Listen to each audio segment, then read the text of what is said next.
When creating new assignments in Google Classroom, we need to be conscious of a few things that are going to happen to the person receiving that assignment. First of all, if there are points for this assignment, they're going to expect a grade on it. Now, if we're given classwork and it's just work that we want the students to interact with, and we may make a copy for each kid and we may share a video with them, but it's not necessarily something that's going to receive a numeric grade out of 100, we can either change the number and maybe it's an assignment that's out of 5, or we may select the ungraded feature. This is something that helps students and parents recognize how it's going to be dealt with in the class. A lot of times we want students to do work, but it's not something that we're necessarily going to be grading and putting in the grade book. If there's a number there, people are going to expect a grade. Another thing to keep in mind is the due date.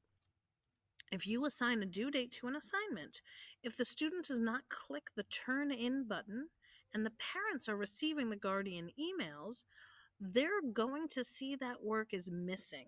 The student will get the alert that it's missing, and the parent will get the alert that it's missing. Now, for many students, they see that missing and they click turn in whether or not they did the work. So you want to be aware of what you're using the due date for. If this is something that's due and you want the parents to see it as due, and the students, we want to make sure we're assigning that due date. But again, if this is an in-class ungraded assignment, making sure that we have our points and our due times marked appropriately for what our purpose is, it's going to help both the student and the parent understand how it's being graded.